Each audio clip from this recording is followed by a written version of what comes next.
आज की इस वीडियो में हम लोग जानेंगे कि कैसे ग्रीम रीपर गिल्ड डीमंस के साथ जुड़ा हुआ है और इंसानों को डीमंस के हवाले कर रहा है, जिससे कि वो डीमंस ह्यूमंस के सेक्रीफाइस से अर्थ पर एक रिचुअल परफॉर्म कर सके और डीमंस को समन करके उनके ब्लड से स्टारडस्ट बना सके। लेकिन क्या सुहो इनको ये काम करने से रोक पाएगा या नहीं, चलो आज के इस वीडियो में जानते हैं।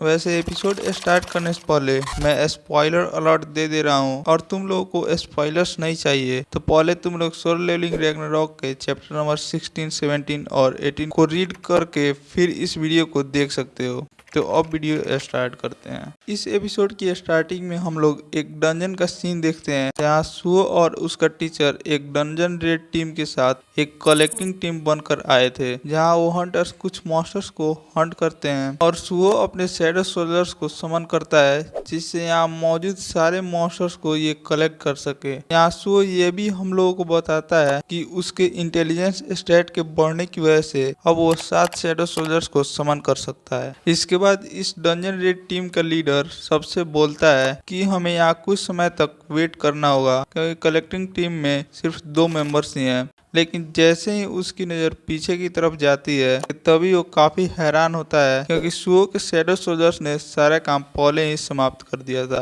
जो देखकर लीडर सुहो से रिक्वेस्ट करने लगता है कि भाई तुम मेरे टीम के परमानेंट कलेक्टिंग टीम मेंबर बन जाओ, मैं तुम्हें काफी अच्छी सैलरी दूंगा। बट सुहो मना कर देता है, क्योंकि भाई अगर सुहो कलेक्टिंग टीम में परमानेंटली ज्वाइन हो गया तो अर्थ को इंट्रूडर से प्रोटेक्ट कौन करेगा। इसके बाद इस लीडर के पास एक बंदा आता है जो बोलता है कि हमें यहाँ से एक ह्यूमन कॉर्प्स मिला है, जिसकी बॉडी थोड़ी जली हुई है। वैसे तुम लोगों को ये देखकर कुछ याद आया, हाँ ये वही मिस्टबॉर्न मॉन्स्टर का काम है जिनको हम लोगों ने पहले वाले एपिसोड में देखा था। यहाँ वो लीडर ये देखते हुए भी आगे बढ़ने को सभी से बोलता है, जिस पर वो टीचर बोलता है तुम लोग मिस्टबॉर्न मॉन्स्टर को काफी वीक समझ रहे हो। तभी वो लीडर बोलता है कि यार लीडर मैं हूँ, इसलिए सिर्फ मेरी बात मानी जाएगी। और अब याद रखना इस टीचर को मैं डॉगयून बुलाऊंगा, क्योंकि इसका नाम यही है। फिर सीन शिफ्ट होता है और हम 3 मॉन्स्टर्स को देखते हैं जो किसी रिचुअल के बारे में बात कर रहे होते हैं, जिससे ये एक डीमन को समन करके उसके ब्लड से स्टारडस्ट बना सके। और डीमन के ब्लड से इसलिए क्योंकि इससे बनाने पर इसमें कोई साइड इफेक्ट नहीं बचता है, और इसके लिए इनको कुछ फायरवुड्स की जरूरत है जो यहाँ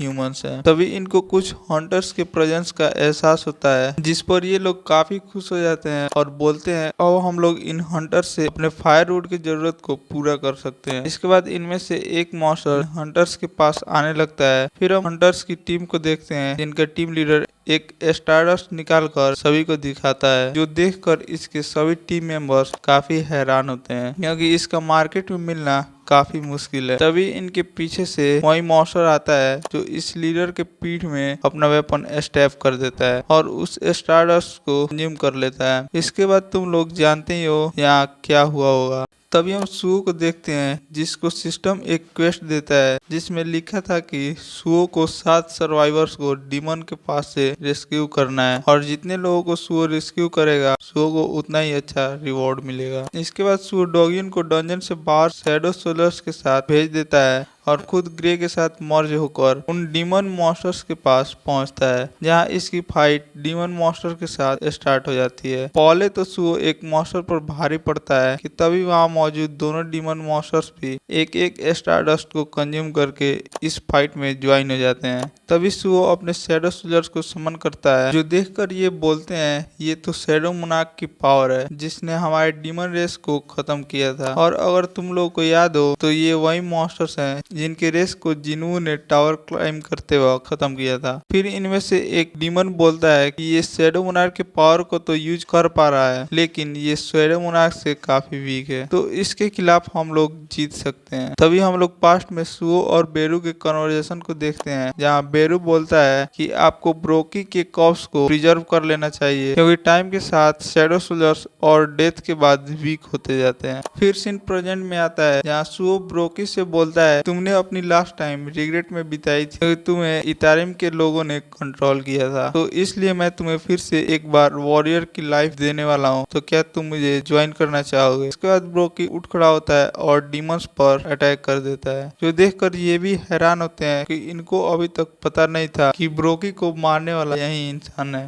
तभी हम देखते हैं कि वहाँ एक पोर्टल ओपन होता है जहाँ से एक फीमेल डीमन निकलती है और तुम लोग इसे देखकर पहचान ही लिया होगा क्योंकि ये एसिल है जिससे जिनवू टावर क्लाइंब करते वक्त मिला था। फिर हम सुओ की फाइट को देखते हैं जहाँ ब्रोकी थोड़ी मुश्किल में था क्योंकि बेचारे की पावर थोड़ी रिड्यूस हो गई थी। अभी वहाँ मिडिल फाइट में एसिल आती है और बेरू से बातें करने लगती है। तो बेरू बोलता है अभी ये सारी बातें छोड़ो क्योंकि हमें यहाँ तुम्हारी हेल्प की जरूरत है। ये बात सुनकर फाइट में ये भी उतर जाती है जिस पर सुओ पूछता है क्या ये इन तीनों को अकेले हरा पाएगी, जिस पर बेरू बोलता है ये एक एस रैंक हंटर से भी ज्यादा पावरफुल है और इसके सामने तो ये लो रैंक डीमंस कुछ भी नहीं है। लेकिन एसिल जैसे ही फाइट में उतरती है तभी डीमंस इसको एक ही पंच में ढेर कर देते हैं जो देखकर सुहो का मुंह बन जाता है। इसके बाद एसिल बताती है कि आधे साल पहले डीमंस ने इनके खिलाफ रिवेलियन कर दिया था जिससे इसका हाउस होल्ड संभाल नहीं पाया और मॉन्स्टर से फाइट करते वक्त इसकी पावर्स काफी रिड्यूस हो गई। इस पर सुहो बोलता है अब मेरे टीम में एक और यूजलेस पर्सन शामिल हो गया। इसके बाद सुहो एसिल पर अपने स्किल हार्स ऑर्डर का यूज करता है जिसे इसने कुछ टाइम पहले ही रिकवर किया था। इस स्किल की वजह से